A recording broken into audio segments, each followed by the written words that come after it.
Hello, everybody. My name is Freddy Ruiz Jr. You are listening to Weddings Northwest. I am here with, Nicole Hodgin from Pacific Pearl Mobile Bar. how's it going? How are you doing today? Good, man. The sun's shining and it's super cold out, but just happy to be here. Well, tell me a little bit about your business. Pacific Pearl Mobile Bar was established 2024, July, not even a year in, but it's something that has kind of been a culmination of all my small career journeys. And I decided to venture off and try my hand at opening a small business, and it's been great. So I've been an event coordinator for 8 years for Department of Corrections. And before that, I was an event coordinator at Creekside Golf Course. I did some bartending there at events, as well as the Rock Wood Fire Pizza for a couple of years.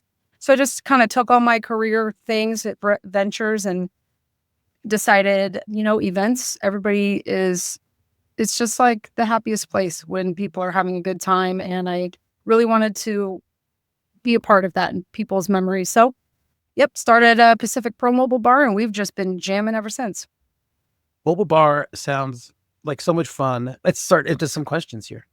Mhm. What are some essential questions that couples should ask themselves before deciding on a DIY bar versus hiring a bar service? So, I mean, there's definitely a difference from having some friends over at your house or having a very small wedding and you're serving drinks to your friends as to paying somebody to do that. Obviously, when you're having a wedding or the day's about you, you don't want to spend that time worrying about making the drinks or hiring your cousin to do it. You want somebody that's going to be able to monitor the alcohol, who knows how to make the drinks, who knows the correct amounts so that you're not running out of something. So I would definitely say, if you're going to have a micro event or a micro wedding and you have a sister or a cousin who has a serving license in OLCC, sure, you absolutely can do it. And you have a little bit of creativity there. You can make your own bar, you can serve right out of your kitchen. But if you start getting into, venues and stuff, there is a amount of liability, especially when serving guests, to just ensure that they're watching everybody to make sure that, Uncle Jerry's not getting too drunk over there and going to turn around and drive home. And we carry insurance. Well, if not all mobile bars are going to pay for the insurances as well. So there's a little bit, and most mobile bars too, you're still going to be able to have that creativity. You're just really entrusting another human to do that for you, to make your vision real. As where some people, like myself even, I like to just do everything myself. I'm a little bit micromanagey. So like a DIY sounds great, but gosh, if you're planning other things for your wedding, you really just don't want to have to deal with that. But you can if I'd say if it's a smaller event for sure. Right. That's how I feel about DIY. Like who's actually doing it? Who is it? Yourself on the wedding day? You're doing Right. all this stuff. You're getting married and these things. Yeah, Uh, yeah. And then you're going to be worried about it and you're going to be over here getting married. And then, you're going to be side-eyeing the bar because you're like, who's over there for their fifth or sixth Bill- drink in an hour? some like maybe some essential questions would be like, how important are craft cocktails to you? Like, is it so important for you and your guests that they have to be done accurately by a licensed bartender? Or is it like, hey, whatever, we're just doing call shots, mix the sweet stuff with the alcohol stuff, put some ice in there. Like, what do you want? Right. And then maybe another good question would be, what are the requirements of the venue? If it's a backdoor yard, at someone's house, there are really no legal requirements. But if it's at a venue, there are probably going to be a lot of legal requirements. Yeah, definitely. Yeah. Yeah, And you don't how want to be pulling out of a parking lot on a busy road, trying to make sure everybody's getting home at 9:30, 10 o'clock, as to where, if you're in somebody's backyard and they need to crash on the couch or something. And, right. and it's hard to say because, when you're at an event and everybody's happy and like you said, there's music going and things are just flowing, sometimes, it just is in the situation where you're just, you just want to have somebody that is fully and solely responsible to, manage that outtake, you know what I mean? The outflow of alcohol at an event for sure. All right. One more DIY question. If you were to do a DIY at home, what tools or supplies should couples have on hand for a successful DIY bar? Oh, so I mean, it depends on how far you want to go with that. So Right? That's kind of what I was thinking too. yeah, I again, like I feel like if somebody's willing to do a DIY bar, you're probably going to go all the way. You're probably going to build your own bar. You could, I mean, and God bless YouTube, you know what I mean, and Google, because you could take a pop-up table and, throw a cloth over it and put some nice little decor on it and it's going to look just like a bar, you know what I mean? You don't necessarily need to go too crazy. You could probably go down to Hobby Lobby and buy some fabric and some decorations and you got yourself a bar.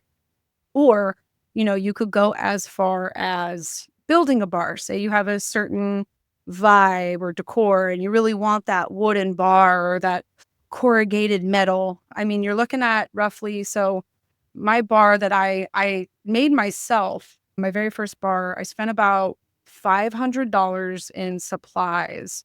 And that included wood, nails, wood glue, stain.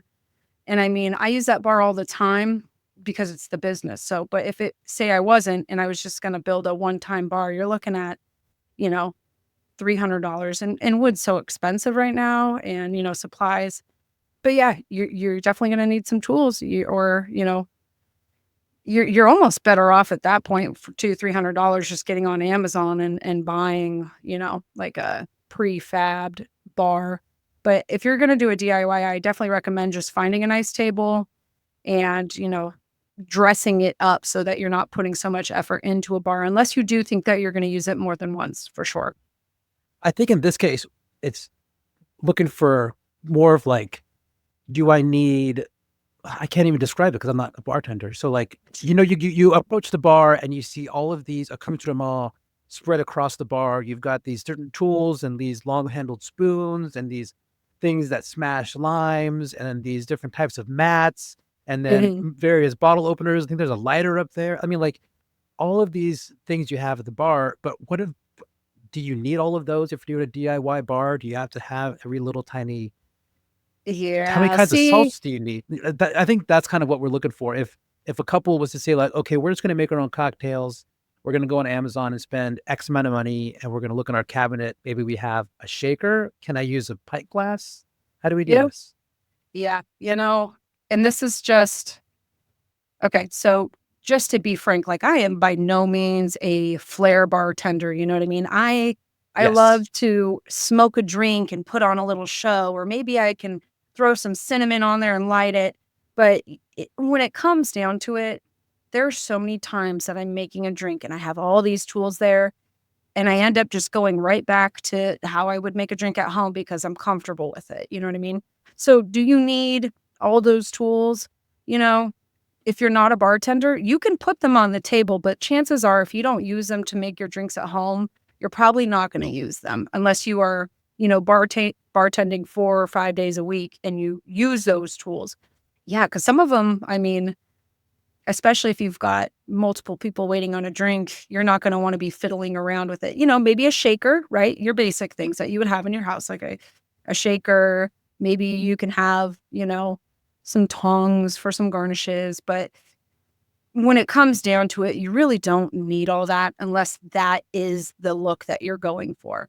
And it's just really an aesthetic thing. Like it depends on what kind of bartender you do want. Do you want the bartender to be the show or, and highlight of the event where somebody walks up to the bar and they're like, wow, this is, and then to have that, entertainment interaction? Or do you just want your guests to, get their drink and go socialize? Because when it comes down to making the drink, I mean, you most likely, unless you're doing it all the time, you're probably not going to need all that. So what do you think the things? So I mean, a shaker. I think you're right that like the amount of cocktailness you want, I guess, at your bar, if you're Yeah, really gonna go for it, if you're those kinds of people and you're gonna DIY it, then you probably have the tools at home. If you're that right. into cocktails, you probably got those things. Yeah, If you're not that into cocktails, but you know that you're gonna need some kind of liquor, people are gonna want a margarita and a whiskey sour, you're gonna need a shaker and maybe a spoon. Or what right. else would Yeah. you need? Well, and so like, okay, here's a great like little nugget. So a lot of events you're not going to want to have some crazy amount of choices for drinks, right? I usually say 2 signature drinks, right? For a wedding, like a his and a her, right? Practice those drinks before your event. Choose those 2 drinks and what tools do you need for those? If you're There you go. wanting like that experience and say you're gonna do a drink that's stirred, right? Say you're gonna do an old fashioned and you don't need a shaker. So practice that old fashioned. Like what tools do you need for that? Okay, now we wanna do, a shaken drink. Maybe we're gonna do some kind of fruity like Bahama Mama. Okay, well, what tools do you need for that? And know kind of what you need for those and have those tools. And essentially you have 2 drinks that will use multiple tools and give somebody a show that almost, presents very much like a bar that you would see at a restaurant or somebody, you know what I mean? Again, you could certainly just serve beer and wine at your event and you don't have any cocktails. You know what I mean? It just kind of depends on that level of sophisticated, like you said, cocktailness that you want, you know what I mean? So you could go from literally pouring some vodka into a cup with cranberry juice and never even have to mix anything, all the way to, you know, lighting a drink on fire. It just depends on how important that experience is to you. So you really have that full control of that spectrum of what is the role of the bar? Do you just want beer and wine and people to be focusing on everything else, or do you want that cocktail to be, a part of that sociable aspect of the event, which a lot of people do. Those are really good questions. Those are really good answers also. For brides just starting to plan their wedding, what's the first thing that they should think about for their bar? At what level do you want your bar to be? Is your family drinkers? Are they not drinkers? Do you want us to just serve non-alcoholic drinks and the focus be on other things? At what level, what's your importance of the bar? For me, yeah, that's kind of it's a it's kind of a hard thing because it just kind of depends on everybody's lifestyle. First thing I've you should done think about is how much do you enjoy drinking? right, yeah. Or, your guests, how much do you think they How much enjoy drinking? That's a better question. Yeah. Yeah, Yeah. yeah. Or like another one even is what time of year is it? Is it summertime? Is it Huh. wintertime? More likely during the summertime, it's gonna be nice to maybe have, some fruit infused water or Italian sodas or a nice cool, refreshing cocktail as compared to maybe a wintertime event where, they might want some tea or some cocoa or maybe a cocktail, a warm cocktail. But Yeah. most likely they're not gonna be as hot and thirsty as they would, during a summertime outdoor event. How do brides calculate the right amount of alcohol to stock for their wedding? It's probably similar to like how how many guests do you have and then how much you Yeah. think they're gonna drink. But is there like a mathematical formula or some sort of quick estimate in your head that you've developed? So, like, my rule of thumb, generally speaking, no matter how many people, no matter what time of year, I wanna say average 1 to 2 cocktails an hour. However, things that I use where you literally enter in how many people, are they average drinkers? What are the drinks? What time of year is it again, right? Like is it indoors? Is it outdoors? And part of one of the services I actually give is I go in and I enter all that and then it populates it. And then I could just send it to you so that you know. I mean, there's a lot of factors that go into that are totally, like you said, mathematical, that it just varies. Okay. So lot of factors. That's one of the things that's why you hire somebody, because that's just one that you just really can't guess. You know, I just leave it in the hands of good old internet, Yeah, there really isn't a package for that of like small, medium, large. What do you right? Yeah.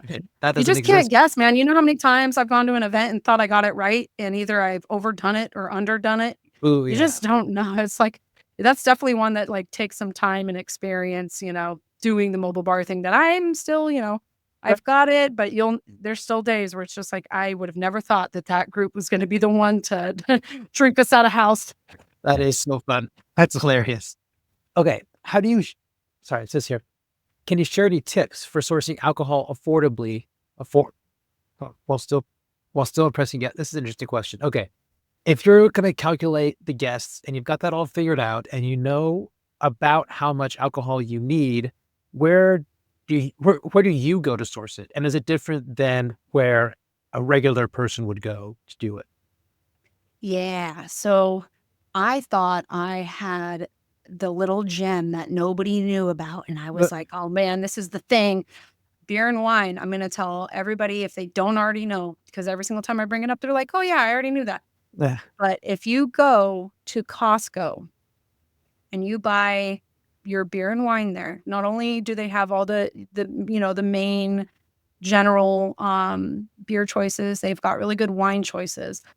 Whatever is unopened, you can actually return oh, and they will refund you for that. So Costco is a huge, huge, huge asset when it comes to beer and wine for events. So that's just like my go-to for sure.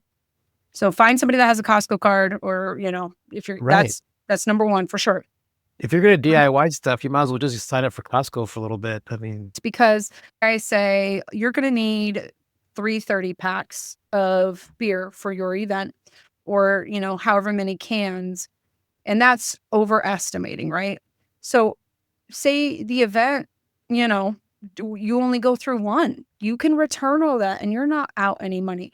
Most mobile bars do what you call a dry hire. And a dry hire is essentially how you can get around certain licensing for like buying alcohol because you have to have a liquor license really to sell. So that's part of the service is you have to, as the consumer, buy the alcohol.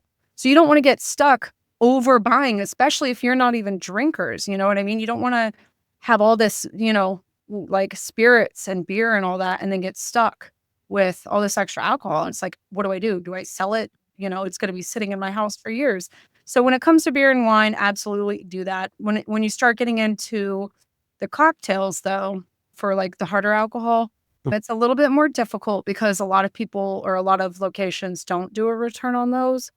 But if I had 2 cents on sourcing for like spirits, vodkas and all that, think about the drink that you're making and you really can find some great brands that are middle shelf to like lower shelf. There's great brands that have just as good of a taste as a higher end, spirit. I hear that. I hear that a lot, not just with alcohol, but with other things in the wedding. Where just like, hey, a lot of guests don't really mind or even notice these details. So that's definitely a you couple thing that really care about that. And if that's what you want, that's fine. But everyone's here just to see you get fed, have some drinks, and party. That's kind of Right, the right. business. Yeah, so, like, what are your I would totally say, like, sit down with your partner and prioritize what's important in this wedding. Is the food the number one thing? Well, maybe that's where all the details are important to you. You know what I Right. mean?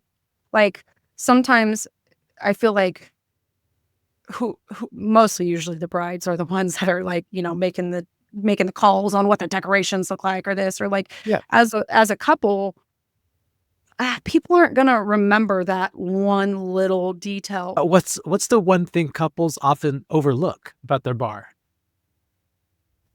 I think most people who have a mobile bar at their event kind of have an idea of what they want, generally speaking. So it's usually, they usually know, and there's usually not a whole lot to overlook. I usually try to cover everything. But if I did have something that I would remind folks when I'm talking to them about like their mobile bar experiences, not everything has to have alcohol in it. Not everything has to be an Oh, there you alcoholic go. drink. Yeah. You know, you can do a whole bar with just mocktails. Or how about we offer, 2 alcoholic beverages and a couple of drinks for the kids, you know what I mean? Like, let's do some Shirley Temples, non-alcoholic Shirley Temples, or maybe we'll do a little mini sidebar that's, just Italian sodas or dirty sodas or, you know, if you find a good mobile bar service, they're gonna offer so much more than just the cocktails. So, I mean, unless your catering service is offering, the drinks like the soda and stuff, I'll put out as a mobile bar service, I try to put out like a tin with ice and canned sodas or, a water station or, there's so much more than just cocktails. So utilize that because you definitely want everybody to have an option especially if they're not drinking a alcoholic beverage. And they could be just as pretty and just as fun as, a fancy cocktail as well. Yeah, I guess couples just have a lot of stuff on their plate and they're just trying to check these things off. And they're like, okay, venue, done. This, done. Yeah. Alcohol, great. Can you do alcohol? Liquor, beer, good. And you're like, Yes, hey, right. I can do other stuff. There's other Yeah, drink in the world besides right. Or Jaeger. people will specifically not book a mobile bar thinking, well, we don't really even want Oh, like cocktails. Like, what if we just set up like a water station ourselves? It's like, but still, you got to think who's going to do that? Who's going to man those cups? Who's going to make sure right. it's refilled? Unless you have like wait staff, what Yeah, about having a nice drink? What about a nice flavored lemonade? You know what I mean? Like yeah, the experience of having a drink is so social, like I was saying. Like there's something about having, just like food, like when you people say like we're breaking bread, like there's something about having that option to bring people together, even if it's not alcohol. It's just like just a nice addition to a wedding when that's really what it's about, is bringing everybody together. I love going to weddings. I love when everyone's all together, and I feel like it's an honor to have been invited. Even though I'm getting Yeah. paid and doing a service, Right. it's still like I got picked out of other people, Yeah, to you do feel this like your thing. family, huh? Yeah. Now, Every time. how do couples make sure that their mobile bar is a good fit? So, something I can say just from meeting other folks who run mobile bars or just the bar experience in general, have a actual conversation with a person. Get them on the phone and talk to them. Find out what that person, see if you connect, because, more than half of the experience of having that mobile bar is who's serving the drink. Is that the kind of person you want serving your guests? You don't, if you want a very fancy and, very elegant and clean and, you want to talk to that person and see if they can offer that to you. Are they matching your energy? It's most important to just make sure that you connect with whoever's going to be serving the drinks, because they're going to be serving your family also. There's definitely something about who is serving the drinks as well. So just making sure that you're connecting personally with whoever is gonna be running your bar. Who is that person that's going to be standing at the bar making those drinks, and how do you feel about them? You mobile bar is there a mobile bar business that's like a multi-op? There isn't, no. Most of the people that I know that are running mobile bars, I've literally met through, like, Facebook or yeah, because it's so mobile, you don't you can't really, there's not a whole lot. I wish there was, though. There like, with DJs, there are, like, 2 categories where you're an owner of a multi-op and you have DJs, and you've got a team and a schedule and however sales work and however the money works. And then there's the other side where it's just me, and I'm the sales guy, I'm the DJ, I'm the person you talk to every single time. You're always gonna talk to one person for billing, for everything. It's gonna be me. Clear communication with one person. Right. Um, but for mobile bars, that's you're, like, right there with the I'm the one that's gonna be at the place serving drinks. You'll Yeah, see me that day. You right. can count on me in front of you, not like, "Yeah, I'll make sure someone's there." It's like, "Okay, Yeah. sure, but who are they? Can I talk to them and see them? Are they Yeah, cool?" "Oh, right. So, trust me." yeah, "Oh, so that's funny actually. There's definitely like so yeah, mobile bars are just like their own kind of beast, because uh-huh, besides like I know that there's certain places that are like tap houses and stuff that will go to events, right? And they'll set up their little tent and everything and serve. And those are usually the staff that work for that certain place. So for me, as long as I have 2 events in one day, I am at every single event. And even if I have 2 events in one day, I make sure to hire, like, I have staff now that I know are, amazing people and are a good fit. Like, I've got one staff that I know will do really good at like a bike show or like a little more like, outdoorsy crowd, a little bit more wild of a crowd. And then, I have a completely different person that I know that's gonna get along well with maybe folks that are a little more reserved, or you know what I mean? Like knowing your crowds and knowing placement of the staff is huge. But as a small business, knowing that if you can be at every event to make sure that, they're getting that service, that's like, I think a huge, huge part as far as like the mobile bar services go. Yeah. I think you're totally right. Yeah. What is a reasonable timeline for booking a mobile bar service? So it's there is a clearly a wedding season because people want to get married when it's beautiful out, springtime, summertime. So if you were talking about a wedding, please try to book when and you know that you want to book it. Just find somebody. You don't have to necessarily know what drinks or know exactly what you want. Just try to secure the date so that you're not, getting down to a wire and then not being able to find somebody.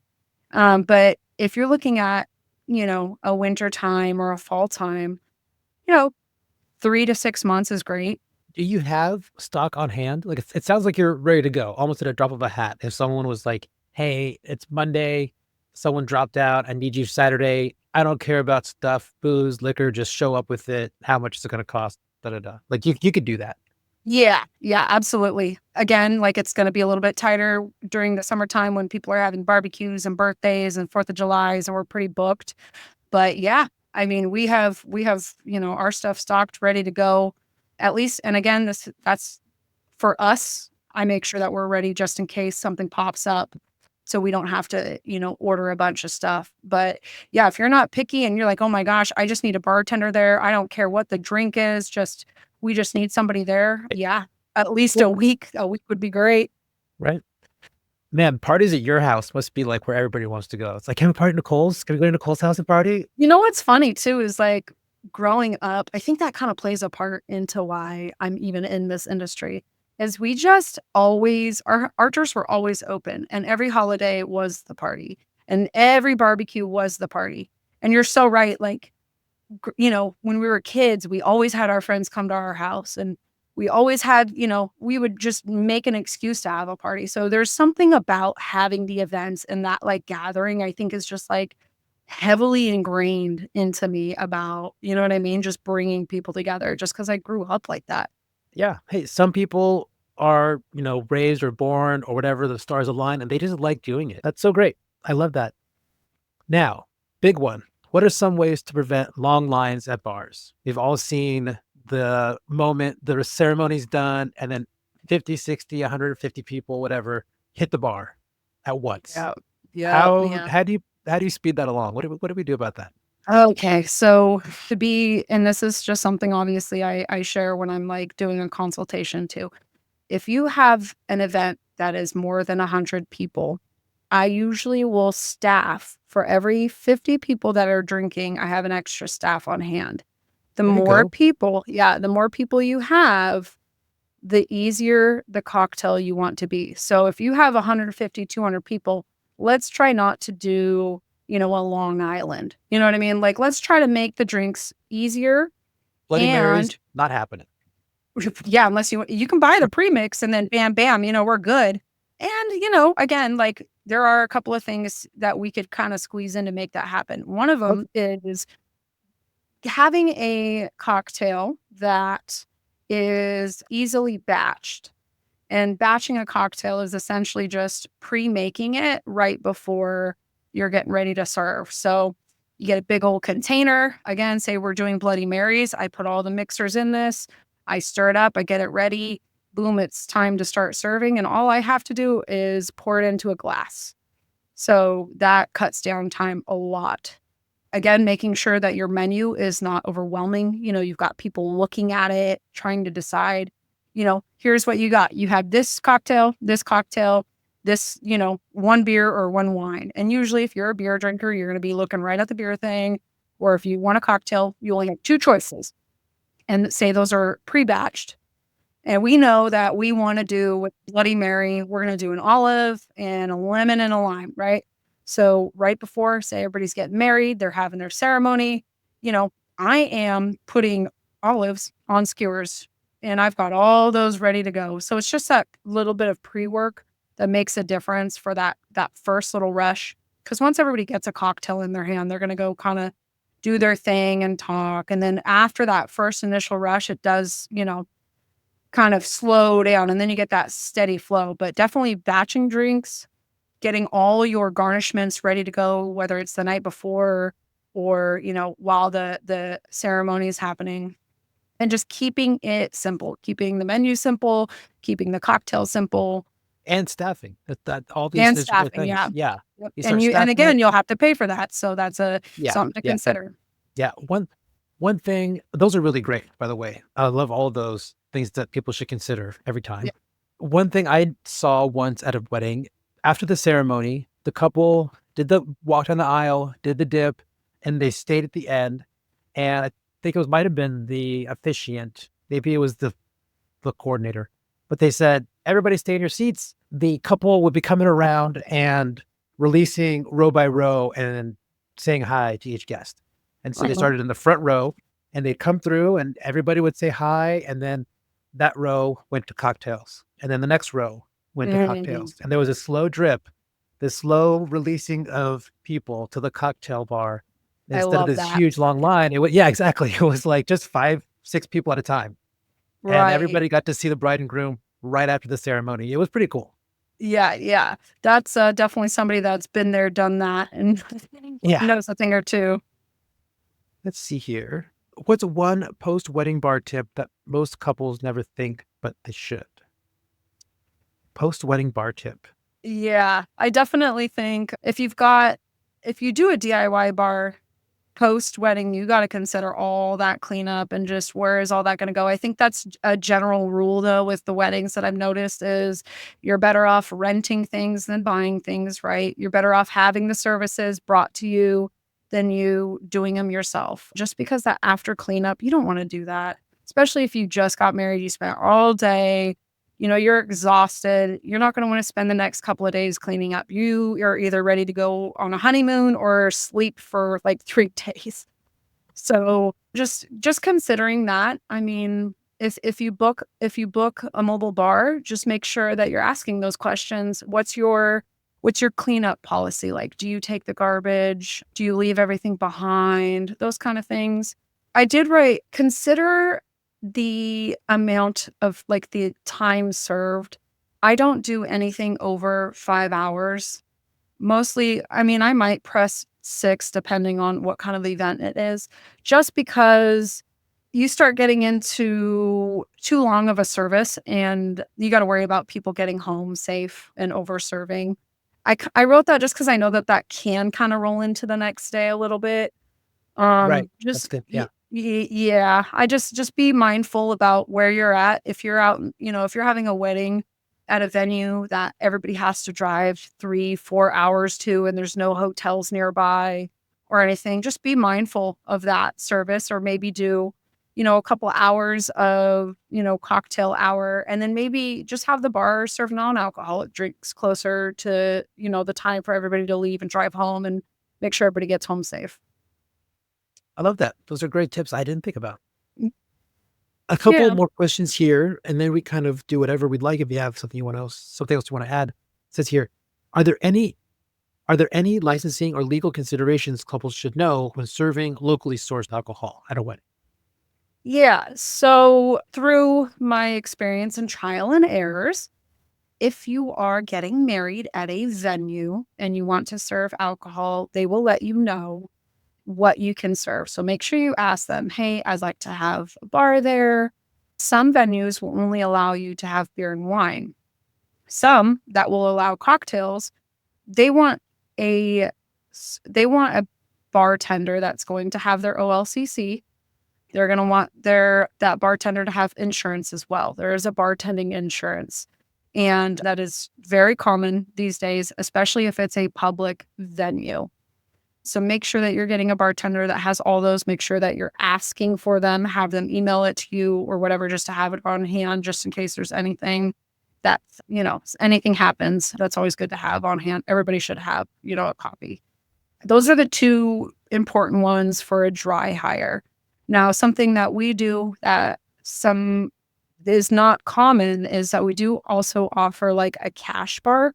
So it is an option. It's a little bit more expensive, or a lot of people, especially at weddings, don't necessarily want their guests to be buying their own drinks. They kind of want it to be part of the experience. But if you were to, there is a special event license that we have to get to do a cash bar because we're selling alcohol, just like, if you were to buy it from anywhere.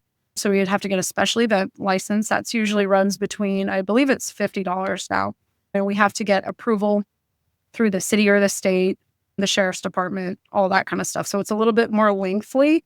But again, I mean, there's benefits to that depending on the event. But yeah, even if you're just doing a backyard wedding on a private property, it's always good to obviously have somebody who has done the training, knows how to serve, knows, what amounts are legal, when to cut somebody off, how to cut them off, how to be, mindful and appropriate about it, and insurances. Insurance is such a big one, especially when you're getting into bartending and alcohol. The bartender or whoever is serving is actually responsible for anybody who leaves that property. So if somebody gets in a car and crashes, one of the first people they'll talk to is whoever was serving those drinks. So making sure that you have a bartender that has insurance and is covered, and again, has done the training and knows that's so important. There's a huge difference between having a family member get online really quick and do the class just to get certified so that they can serve at your wedding as compared to somebody that has done it for a while. I mean, it can be a big deal. It's like, especially just like food. You don't want a catering company coming in and serving you undercooked chicken and everybody gets sick. Like, you want to know that whoever you're hiring knows what they're doing. Yes. Let's see Yeah. here. There's one last question, maybe two. I'm not sure if we have time. We probably do. I was going to say that I would love to hear some do's and do nots, especially some do nots or like please don'ts of like, or these things always happen. Can we just stop doing these things? Before Let's see. So don'ts. I have one that kind of covers most everything in my mind for at least mobile bar. Don't overcomplicate things. Like, if you know what you want, go for it. Keep an open mind. I mean, you can go into any event and say, I know that I want margaritas and I want this or I want that, and this is what I want it to look like. Share that information with your bartender or your mobile bar. Let them come back to you. Let them say, here's what I got. Here's some pictures. Here's that. You know what I mean? Stay in contact with them. Keep that line of communication. My biggest don't is passing all that information over. Say, I want 2 signature cocktails. I want this, this, and this. And then just stop communication with them because you may be disappointed in what you see. You know what I mean? If you get closer to your event and you haven't talked to that person, you guys aren't going back and forth, you may be disappointed in what kind of cocktail you have. So just make sure you're talking to your bartender or your service provider and be very clear on what you want. Yeah, and just try to keep it simple in your mind because, at the end of the day, it's a cocktail and that's not going to be the apex of your event. It's there to, help, make sure everybody's hydrated or make sure everybody's having a good time. But really, make sure it is what you want, but don't overcomplicate it and make sure that you keep that line of communication open. So I love it. I love it. Well, how can people get a hold of you? How can we find out more information about you?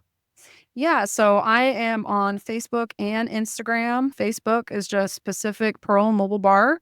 Instagram is Pacific Pearl 6. Both of those have links to a website even that has a little bit of packaging on there and all that. There'll be some links for that. I recently moved into a headquarters. So I have an office so you can physically come see me. I am out in Almsville at For the Love of Pete, which is a amazing, amazing special event rental shop. So if you're a bride that's looking for rentals, which I highly recommend to do, it saves time and money.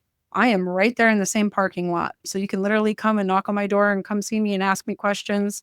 There's also, we have florists out here, dress tailors. We've got all the things out here. So it's kind of like a one-stop shop.